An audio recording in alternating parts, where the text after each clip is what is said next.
Dios te bendiga en esta hermosa tarde. Te habla tu hermano Miguel Narváez para compartir contigo el tema sobre esta confesión edificaré mi iglesia. Estamos en conjunto con el programa Live de la Iglesia Cristiana El Sendero de la Cruz y como siempre hacemos, damos un espacio para que las personas se vayan conectando y vayan entrando juntamente con nosotros. En lo que eso pasa, le voy a pedir a mi esposa Zaira, que es la que se carga así de técnica de support, que pone este micrófono para que usted me escuche mejor. Mire ver ahora si me escucha mejor. Yo pienso que Félix Castro, saludos, te bendiga. Bienvenido a esta sección. Nos escuchamos mejor ahora. Excelente. Gracias, Zaira. Gracias. Vamos a estar ubicados en el Evangelio de Mateo, capítulo 16, versos de el 13 hasta en adelante, del 13 en adelante, del 13 al 18 posiblemente, para poder traerle a ustedes este mensaje que hemos titulado, y volvemos a repetirlo, ¿verdad? Sobre esta confesión edificaré mi iglesia. Mientras le damos oportunidad a los hermanos que se vayan conectando con nuestra sintonía en vivo. Y de paso, un abrazo fuerte, un saludo en el nombre del Señor. Esperamos que estén bien, gozosos. Como diría el apóstol Pablo, esta leve tribulación causa en mí un excelente mayor peso de gloria. Aleluya. Saludamos a los hermanos de Kentucky, de Chicago, de Nueva York, que nos están saludando en este momento, haciendo buen uso de este medio tecnológico y demostrando que la iglesia sigue estando junta. Seguimos siendo uno en Él, uno en Él. Nadie puede separar la iglesia, ni desmantelarla, ni aplastarla. Estamos en Él y estamos en victoria en el nombre del Señor. Les anunciamos que nuestra página de internet es elgalileo.org. Allí tenemos nuestros cursos, nuestros libros, los libros de mi papá también, y se los podemos hacer llegar hasta sus respectivos lugares. Un saludo a la hermana Florinda desde Uruguay. Los cursos son on demand, usted lo paga y sale, ¿verdad? El curso. Y ahí nos puede también, Herminia desde Ohio, un saludo, nos puede también auspiciar en este hermoso ministerio. Hermanos, pues vamos a empezar. Ya llegamos a 300 y 300 es un buen número. Saludos a la gente de New Haven en Connecticut. El capítulo 16 del libro de Mateo nos dice que Jesús se llevó a sus discípulos a una región llamada Cesarea de Filipo. Filipo, porque este es uno de los hijos de Herodes el Grande, hermano de Herodes Antipa, y esa es la región, Cesarea es la región que está bajo su jurisdicción. Y estando allí, Jesús le pregunta a los discípulos, ¿quién dice la gente que es el Hijo del Hombre? Y entonces dice que unos dijeron, tú eres Juan el Bautista, otros dicen que tú eres Elías, otros dicen que tú eres Jeremías, otros dicen que tú eres algunos de los profetas. Y él les dijo, ¿y ustedes? ¿Quiénes dicen que soy yo? Y respondiendo, Simón Pedro dijo, tú eres el Cristo, el Hijo del Dios viviente. Entonces Jesús le respondió, Bienaventurado eres, Simón, hijo de Jonás, porque no te lo reveló carne ni sangre, sino mi Padre que está en los cielos. Y yo también te digo que tú eres Pedro. Sobre esta roca edificaré mi iglesia, y las puertas del infierno no prevalecerán en contra de ella. Gloria al nombre del Señor. Seguimos recibiendo gente en el live de diferentes sitios. Después, si nos tenemos un ratito, los saludamos. Empezamos con la plática de esta tarde para la gloria del Señor.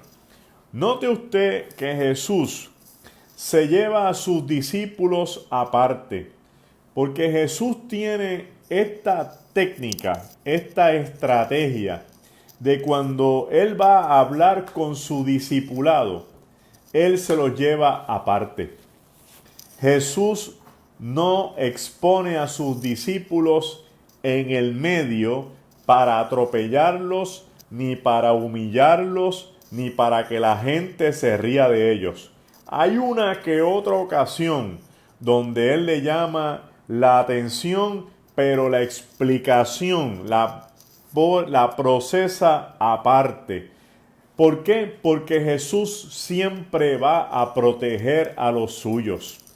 El Señor es amor, y ese amor está disponible para proteger a la gente que Él tiene como sus discípulos.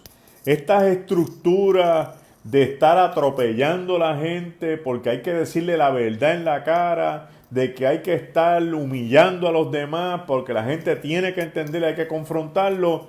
Tenga cuidado, porque nosotros tenemos que mirar nuestros ministerios y nuestros llamados y nuestro discipulado y nuestro amor a la luz del amor de Cristo. Al pecado no se le pasa la mano. Al pecado no se abraza. Al pecado no se le da un certificado. Pero al pecador se confronta con el Espíritu de Dios en firmeza y en armonía para que entienda y pueda arrepentirse y venir a los pies del Señor. Nosotros no cambiamos los mensajes. El mensaje siempre es el mismo. Pero note usted que aquí Cristo no está hablando con la gente. Aquí Jesús no está hablando con el público. Aquí Jesús no está estropeando a los pecadores. Aquí Jesús está hablando con su discipulado, con aquellos que Él escogió para hacer una obra en el mundo, para aquellos que Él escogió para convertirlos en pescadores de hombres, para aquella gente que Él coge y quiere irlos puliendo y transformándolos para convertirlos en lo que Él quiere que sean convertidos. Yo no llego a hacer lo que yo quiera en el Evangelio. El Señor termina haciendo una obra en cada cual que escoge. Usted puede venir a Cristo y tener tremendo ministerio y tener tremendo grado doctoral y seminario, instituto y posición y una iglesia y grande, aquello y lo otro, y usted va a terminar siendo lo que el Espíritu Santo quiera que usted sea. ¿Cuándo nosotros vamos a aprender que el día que nos rendimos a Cristo dejamos de ser de nosotros?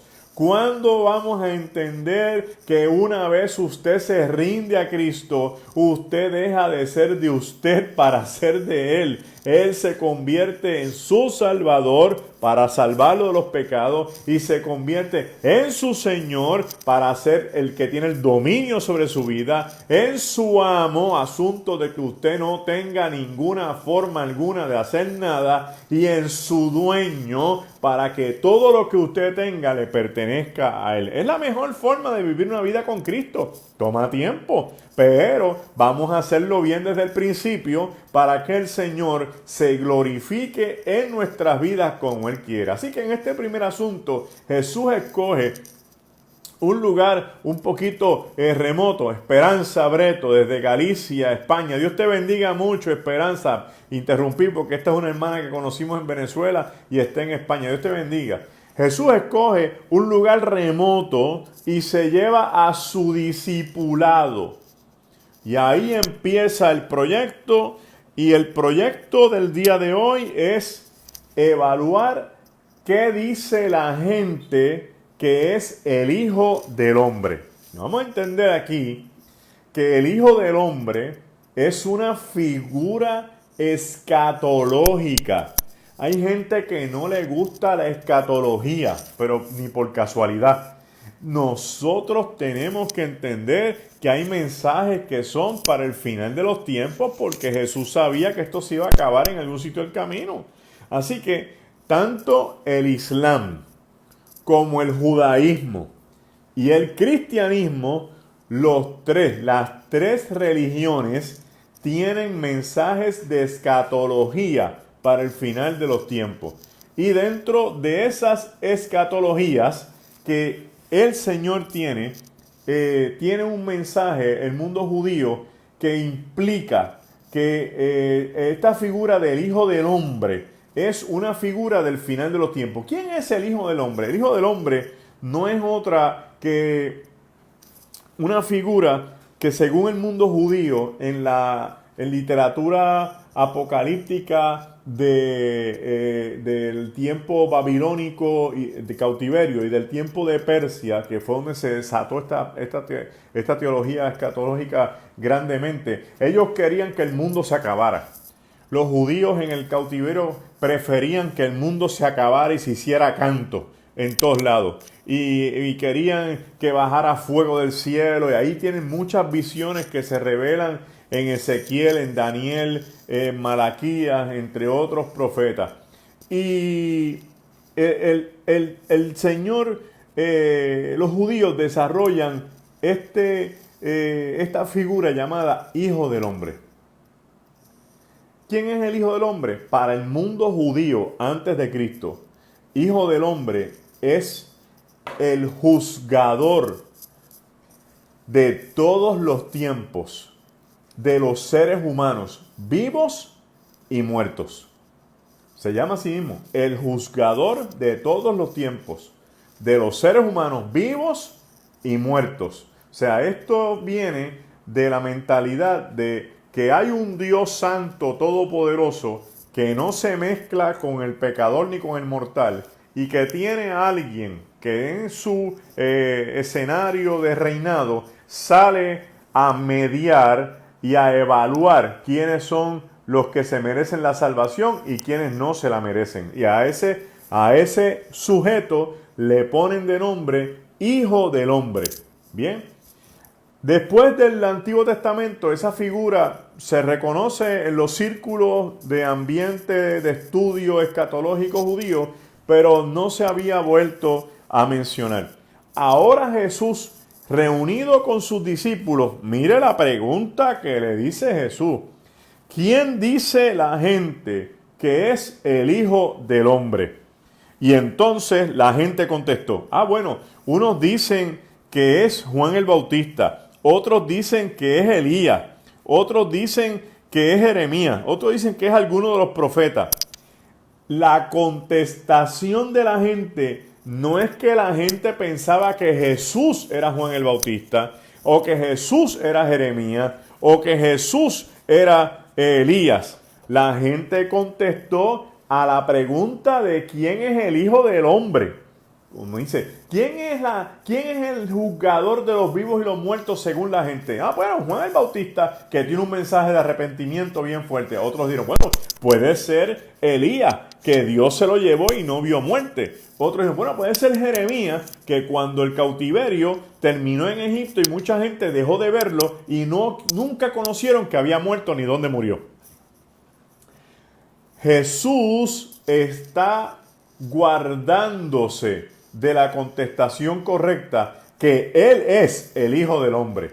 Note usted que cuando ellos entraron a una casa, que bajaron el paralítico por los techos, Jesús le dice al paralítico, a ti te digo que tus pecados te son perdonados. Y se formó el revolú en la casa porque la gente dijo, ¿quién es este que puede perdonar los pecados? Y Cristo dijo, oiga la contestación de Cristo, para que sepan que el Hijo del Hombre también tiene poder para perdonar los pecados. ¿Qué hace Cristo ahí? Abrogándose el título, Él es el Hijo del Hombre. Para que sepan que el Hijo del Hombre tiene poder para perdonar los pecados, a ti te digo, levántate y no peques más. Así que el Hijo del Hombre se concentra en Cristo. Cristo es esa figura. Cristo es el juzgador de los vivos y los muertos. Cristo es el salvador de los seres humanos. Cristo es el que tiene poder para perdonar los pecados. Cristo es el que tiene el poder para sanar los enfermos, levantar los paralíticos, dar la vista a los ciegos, dar la audición a los sordos, hacer que las vidas cambien y sean transformadas. Cristo es el que puede entrar en las casas y restaurar los matrimonios y enderezar las vidas y traer los que están en el pecado. Cristo es el que puede rescatar a tu hijo y a tu hija. Cristo es el que puede ir a las barras, a las cunetas,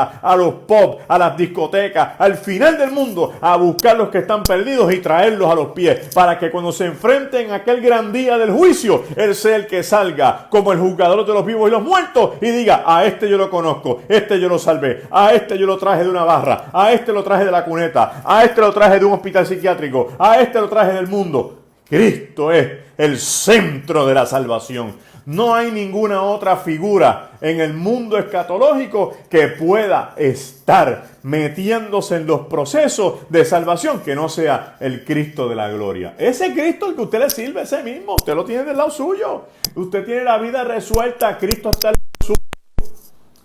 No se asimile, no se amilane, crea fielmente. Pero esto no se queda aquí. Cristo viene y le dice a los discípulos, ¿y ustedes? ¿Quién dice que soy yo? Cristo está midiendo el conocimiento de sus discípulos y lo más curioso, todos se quedaron callados. Silencio, porque hay veces donde no tenemos las contestaciones que Cristo espera. Silencio.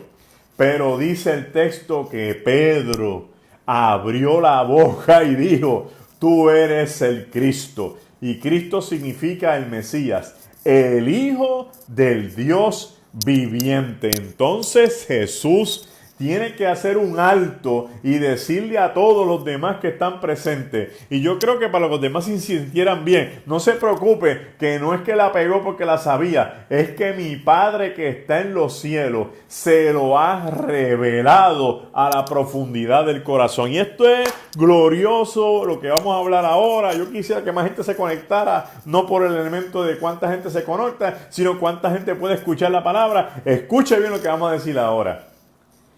Revelación. Revelación no es traer algo desconocido para que la gente lo vea. Eso no es revelación. Revelación no es inventar algo. La revelación no es que voy a diseñar algo y lo diseñé. Eso se llama creación. Eso se llama invención. La revelación es algo que existe, pero que todavía no está disponible para el conocimiento. Ahora vamos a coger eso y vamos a ir donde Pedro otra vez. A Pedro el Padre le quitó las vendas de los ojos y pudo ver que el que está de frente es el Cristo, el Hijo del Dios viviente. Yo siempre tengo un ejemplo para eso. Y lo doy, el viernes lo dimos, ¿verdad? En un live que hicimos, y vuelvo y lo repito, y esta palabra vamos a ampliar todavía más, no se vaya. Donde, por ejemplo, usted está en su casa, lo más campante, y de momento está todo apagado, y le movieron todo, le movieron el comedor, la mesa, todo, y usted no se dio cuenta que todo estaba movido. Y usted va entrando y de momento ¡pam! Choca con la mesa y chocó con la silla y le pusieron una alfombra y se tropezó y vino alguien ¡pam! Y prendió la luz. Cuando le prendieron la luz, usted vio todo como está puesto. Prender la luz no es que todo lo que está viendo usted apareció. No. Prender la luz significa que eso estaba ahí, pero usted no lo podía ver. Cuando Jesús le pregunta a los discípulos y Pedro contesta, Jesús no apareció, Jesús estaba allí. Lo que pasó es que ahora se les reveló que ese que está allí es el Cristo, el Hijo del Dios viviente. ¿Sabes cuántas cosas Dios tiene para revelarte a tu vida? ¿Sabes cuántas cosas están caminando contigo y tú no sabes que son de bendición para ti? ¿Sabes cuántas cosas Dios ya ha preparado para ti, ha dispuesto para ti y tiene creadas para ti, que en su momento te van a quitar la venda y vas a ver así, wow, mira lo que yo tengo aquí, Dios me vino a ver, aleluya. La Biblia está diseñada así. Eliseo le dijo a la viuda, ¿qué hay en tu casa? Ella dijo, lo que hay es una vasija de aceite, Pero ahora vino la revelación espiritual de esa vasija de aceite. Esa vasija de aceite produjo aceite. Siempre la vasija estuvo allí. Siempre ella tuvo la vasija. Ella llegó a ver la vasija. Lo que no vio era lo que Dios era capaz de hacer con la vasija que estaba en su casa. Bendito sea el nombre del Señor, aleluya. Cristo está de frente, pero ellos no saben quién es Cristo. Pero ahora van a saberlo, porque una vez Dios se revela, el conocimiento se adquiere pleno. Y Cristo está gozoso porque le está diciendo a Pedro, vaya Pedro, mi Padre que está en los cielos te lo ha revelado. Ni carne ni sangre. Gloria al nombre del Señor. Ahora bien, miren lo que pasa ahora. Vamos a seguir montando este trencito que está bien bueno. Esa confesión que Pedro ha hecho, porque toda revelación trae una confesión. Usted no se puede quedar mudo cuando Dios se le revele. Usted tiene que tener una confesión, ya sea me rindo a ti, hazme de nuevo, rompe mi vida. Algo viene de camino, porque las revelaciones de Dios sorprenden a sus hijos, les rompen la mente a los creyentes, les rompen el corazón y se convierte en locura para el que no cree. Así que cuando Pedro está allí de frente y Cristo le dice esto, hay una confesión. La confesión es la que vino por la revelación. Dios se le reveló a Pedro y Pedro por la boca para afuera dijo, tú eres el Cristo, el Hijo del Dios viviente. Y esa expresión se convirtió en la confesión de la revelación. Y Cristo viene y dice, mira qué glorioso Pedro, tú eres Pedro y sobre esa roca yo edificaré mi iglesia. Lo que sucede con el texto que nosotros tenemos es que la traducción bíblica ha llegado en un momento determinado porque viene por tres tipos de códigos. Hay un código sinaítico, hay un código vaticano y hay un código alejandrino que es del norte de Egipto. Y estos códigos se usan para tratar de definir bien los textos bíblicos cuando los textos, las palabras y los conceptos no se pueden entender. El concepto vaticano vino e interpretó este texto y lo puso de tal forma que quedara como que Pedro es la base de la iglesia y el primer papa de Roma. Entonces dice, Pedro, sobre ti edificaré mi iglesia. Pero eso no es correcto porque las iglesias no se fundamentan en ningún hombre. El fundamento de la iglesia es Cristo. Cristo es la piedra angular que vinieron a desechar los demás y se convirtió en la cabeza principal de esto que llamamos la iglesia. Y Cristo le está diciendo a Pedro en el texto original, Cristo le dice a Pedro, escuche bien para que lo pueda explicar más adelante, Cristo le dice a Pedro, Pedro, sobre esta confesión edificaré mi iglesia. Aleluya. Qué cosa más gloriosa. ¿Quiénes componemos la iglesia? Mira, hermano, estoy a punto de llorar porque me ha impactado tanto esto que... ¿Quiénes componemos la iglesia? Todos los que confesamos que Jesucristo es el Hijo de Dios viviente. Todo el que diga Jesucristo es el Hijo de Dios. Todo el que diga Jesucristo es el Salvador, todo el que diga Jesucristo es el Señor, viene a formar la confesión sobre la cual se levanta la iglesia. La iglesia se levanta sobre gente que confiesa quién es Cristo. Aleluya. Usted es la iglesia, yo soy la iglesia, nosotros somos la iglesia. La iglesia no es el templo, por eso es que el templo puede estar cerrado, pero la iglesia está abierta. La iglesia sigue echando hacia adelante porque la iglesia eres tú, la iglesia soy yo, todos los que confesamos. Y mira cómo lo vamos ahora a poner a través del texto bíblico, vamos a ampliarlo para alcanzar más gente todavía. La iglesia, aleluya, es aquel ladrón que estando en la cruz le dijo a Cristo, acuérdate de mí cuando vengas en tu reino. La iglesia es Mateo, cuando se levantó de la silla y dijo, yo voy a seguir a Cristo, y lo dejó todo. La iglesia es Zaqueo, cuando se levantó y repartió la mitad de los bienes a los pobres y a los otros le dio lo que le había robado. La iglesia es la gente como la samaritana que le dijo, me parece que tú eres profeta. La iglesia es el gadareno a quien Cristo devolvió a su casa y le dijo, vete y cuéntale a los tuyos lo que Dios ha hecho contigo. La iglesia no tiene requisitos, la iglesia no tiene membresía, la iglesia no tiene teología, la iglesia no necesita exégesis, la iglesia no necesita escatología, la iglesia no necesita nada de nadie, porque somos todos los que hemos dicho que Jesucristo es nuestro Salvador. La iglesia eres tú, la iglesia soy yo.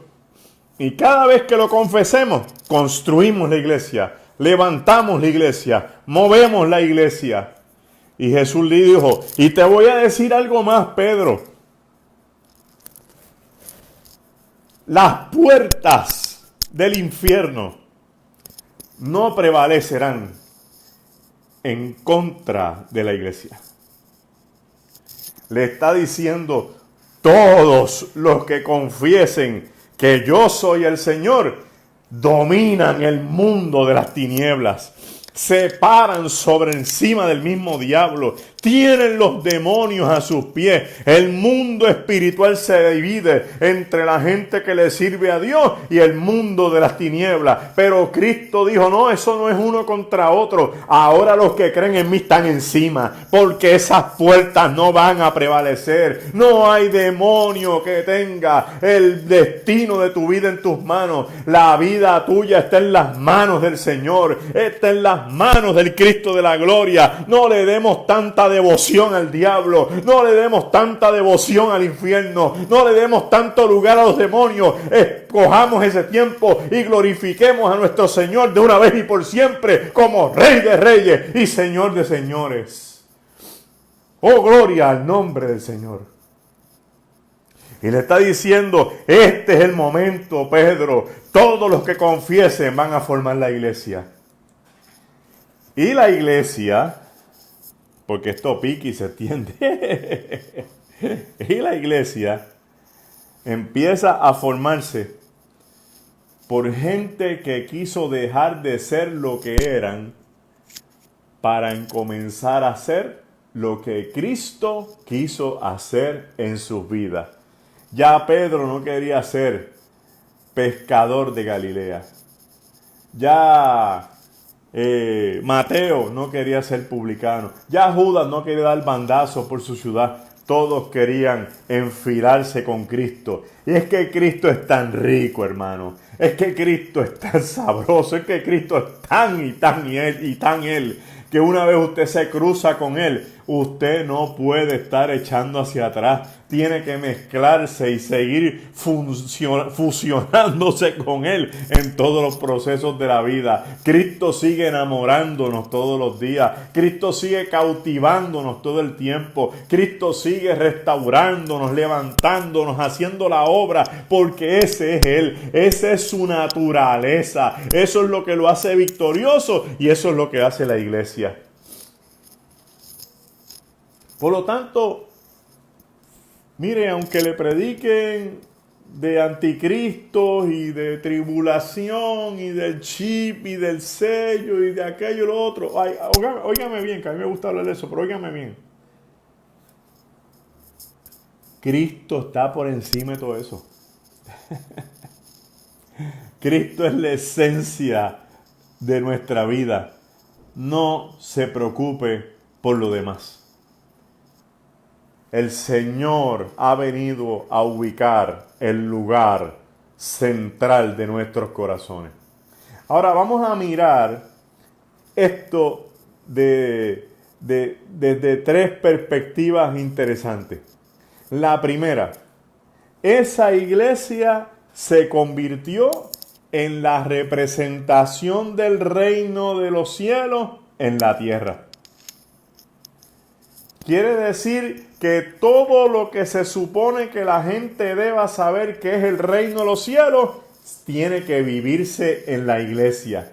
Que si no se da en el templo, no se dio en el templo, pero se va a dar en la iglesia. Porque el templo es una cosa y la iglesia es otra. Y hay gente que aunque esté en el templo, a lo mejor no están en la iglesia. Y hay gente que a lo mejor estando en la iglesia, no están en el templo. Porque ni son todos los que están, ni están todos los que son. Una cosa no define otra. El hecho de que yo esté en la iglesia no quiere decir que yo necesariamente sea parte del templo. Y el hecho de que yo esté en el templo no necesariamente quiere decir que yo soy la iglesia. Porque la iglesia, lo que define la iglesia es Cristo. Y el testimonio nuestro viene a ser la proyección del reino de los cielos en esta tierra. Por eso Cristo, sabiendo que la gente esperaba el reino, enviaba a sus discípulos y les decía: vayan y digan, el reino de los cielos se ha acercado. Aleluya. Y cuando Juan le pregunta a Jesús el Bautista si eres tú o eres otro el que vamos a esperar, él les mandó a decir: dile a Juan que los ciegos ven y los cojos andan. Pero al final le dijo: y a los pobres se les es predicado el reino. Alabanzas a Cristo. Y también plantea la bienaventuranza que los pobres de espíritu son los dueños de este reino. Y Cristo empieza a establecer un nuevo reino en la tierra, un reino que no es político, un reino que no conoce corrupción, un reino que no conoce lo que es dinero ni presupuesto, un reino que no le tiene miedo al coronavirus, un reino que no le tiene miedo al anticristo, porque el rey de ese reino se llama Jesucristo el Señor. Y usted es miembro de ese reino, y usted es ciudadano de ese reino, usted tiene pasaporte de ese reino. ¿Por qué? Porque una vez entramos en ese reino como iglesia, una vez confesamos a Cristo con nuestras palabras, dejamos de ser de este mundo para convertirnos en el Padre que nos convierte en ciudadanos del reino de los cielos. Tú eres ciudadano del reino y peregrino de esta tierra. Tú eres un pasajero en este planeta que algún día hará una parada en el cielo y allí tú estarás en la gloria que te prometieron. Entra en el reino del Señor. Entra en el gozo del Señor. Ese reino tiene una mies y dice que la mies es mucha y los obreros pocos. Que pidamos al dueño de la mies, que es el dueño del reino, que venga y envíe más trabajadores a la mies. Aleluya. Tú eres el ciudadano que Jesucristo está buscando pulir y trabajar para que represente el reino con dignidad. Y tú me dices a mí: pero tanto que usted habla de representar el reino,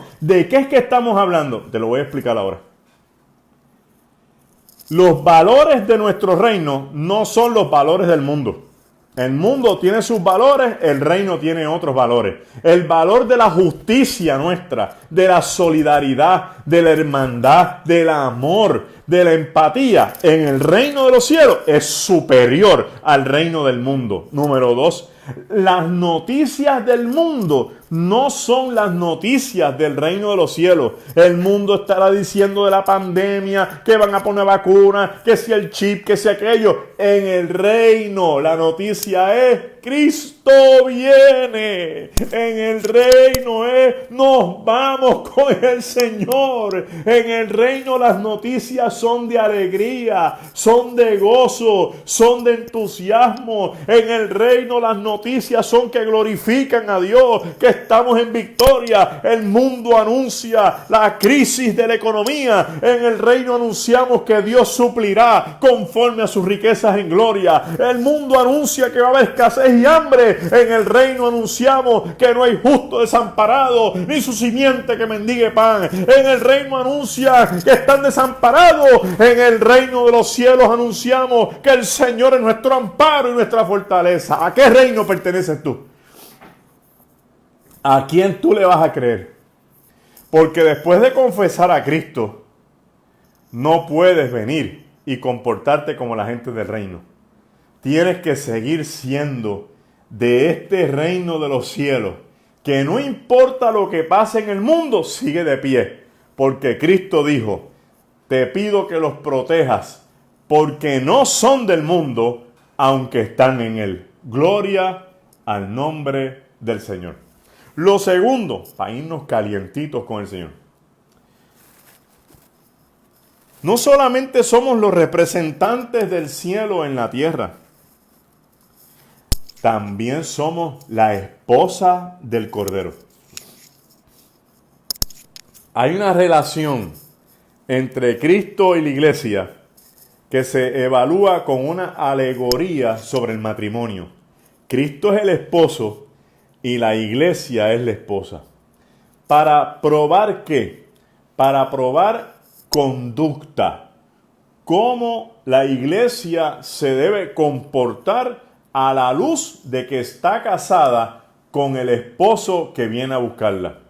El esposo, como todo buen esposo, valora a su esposa, cuida a su esposa. Le envió uno que la va a ayudar y a protegerla, que se llama el Espíritu Santo.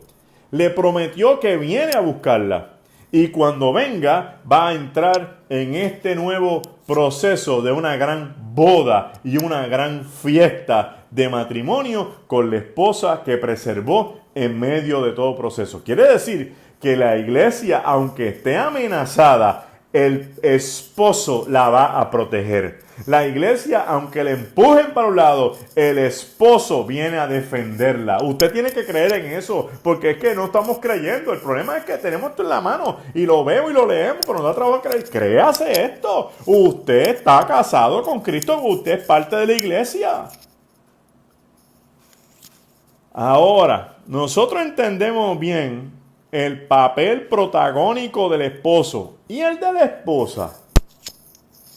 La esposa, la iglesia, tiene que comportarse como toda mujer casada, que respete a su marido, que dignifique a su esposo, que represente a su esposo en ausencia, que esté alegre porque aunque está sola, su esposo viene a buscarla en algún momento y algún día. Que celebre al esposo, que recuerde al esposo, que espere al esposo, que vigile creyendo que el esposo venga. Todo eso está en las parábolas de escatología de Mateo y de Lucas, que hay que velar. Las vírgenes sensatas que tenían lámparas, el padre de familia que está velando.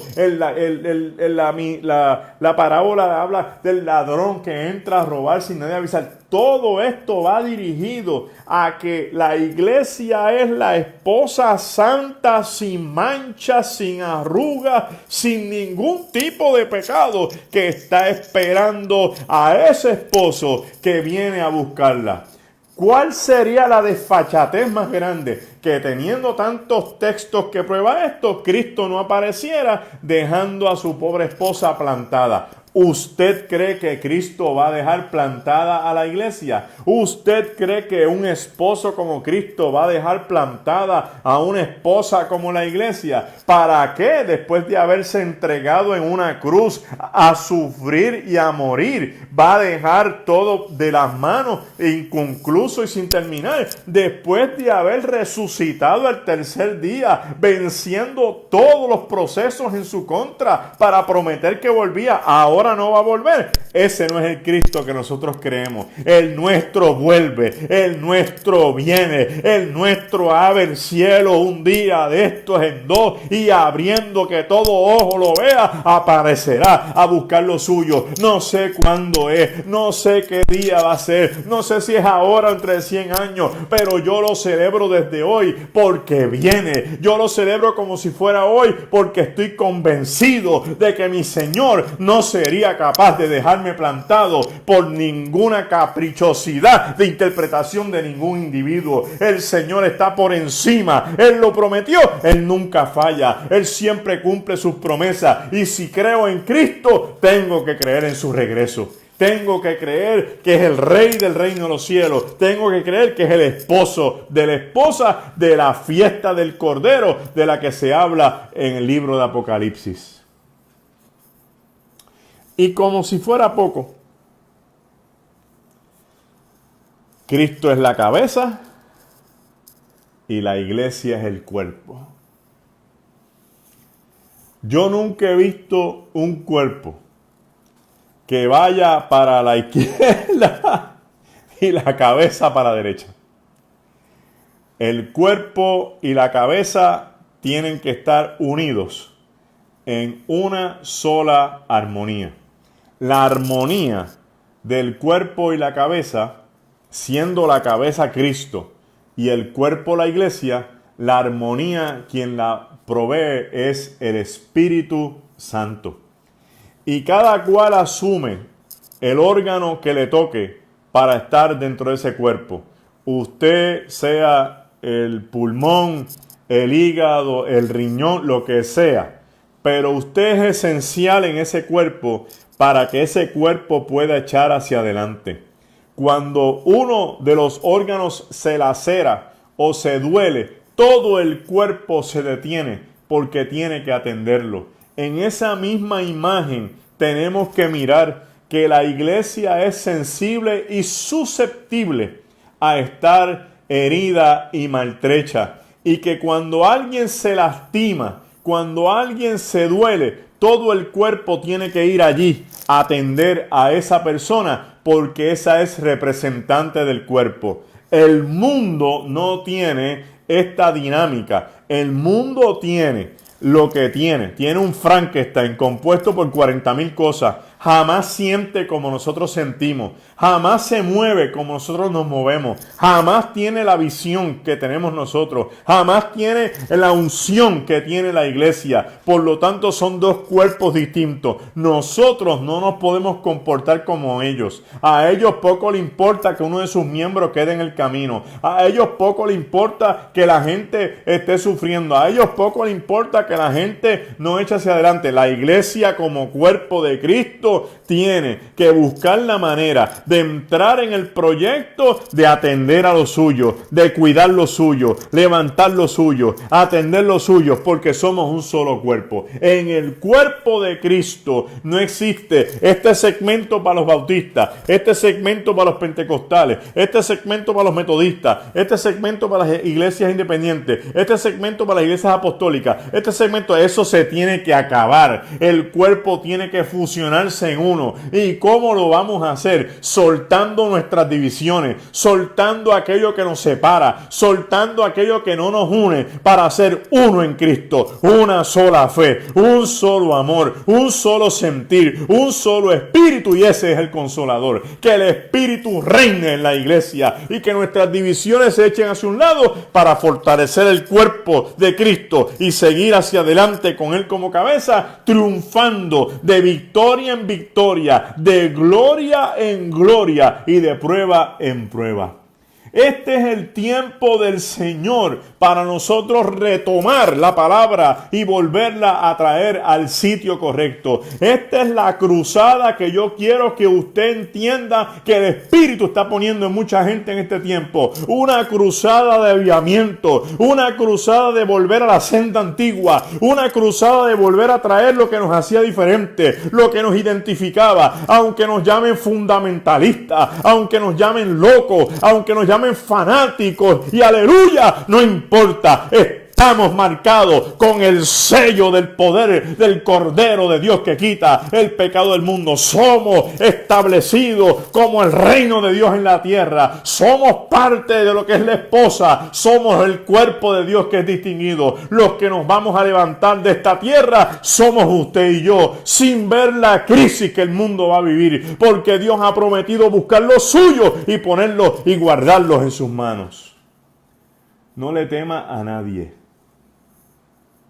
Yo te invito a que tomes esta palabra y donde tú estés, digas conmigo: yo soy uno en Él. Yo soy uno con mis hermanos. Me une Cristo. El Padre se nos reveló y nos mostró a Cristo. Y hoy somos una sola fe. Hoy somos víctimas de la revelación del Padre, que nos empuja a confesar que Él es el Cristo, el Hijo del Dios viviente. Únete en esta gran cruzada de que somos uno en Cristo, para que caiga sobre nosotros ese gran avivamiento que estamos esperando, donde la gente se sane solamente por orar con ellos. Que veamos los paralíticos levantarse, los sordos, los ciegos. Que veamos la gente con cáncer echando hacia afuera sus células enfermas. Que hoy está pasando, pero queremos que pase de una forma estridente, de una forma tan impactante que otros tengan que decir: Cristo es el Hijo del Dios viviente. Somos uno. Donde nos veamos, no me digas que tú eres de la iglesia que confesó que Jesucristo es el Señor. Que Él te bendiga. Que reine la paz sobre nosotros. Que nos mantengamos firmes y que aprendamos a amarnos los unos a los otros para ser representantes dignos del reino de la tierra, del reino de los cielos en la tierra. Parte de la esposa sin mancha y sin tacha, que glorifique al Señor. Y miembros del cuerpo, que no se fragmenta ni se divide, sino que se une para lograr enseñarle al mundo que en Cristo hay victoria, que en Cristo hay perdón. Dios te bendiga grandemente. El Señor sea contigo. Y termino diciéndote como firmaría el apóstol Pablo: regocijaos. Y otra vez os digo, regocijaos, porque el Señor está cerca. Un abrazo a todos. Sean bendecidos y quédate en el programa de nuestra iglesia cristiana El Sendero de la Cruz, si no tienes programas en tu iglesia, para que no te quedes sin pan, no te quedes sin palabra, no te quedes sin agua que salte para vida eterna. Queremos ser el pozo para tu vida, el almacén para tu vida, en lo que esta leve tribulación que produce en nosotros un excelente peso cada vez más de gloria. En Cristo Jesús. Amén. Yo soy la iglesia. Me congrego en el sendero de la cruz. Pero yo soy la iglesia. Tú eres la iglesia. Te congregas en algún sitio, pero recuerda, tú eres la iglesia. Un abrazo fuerte en el Señor y adelante en Cristo.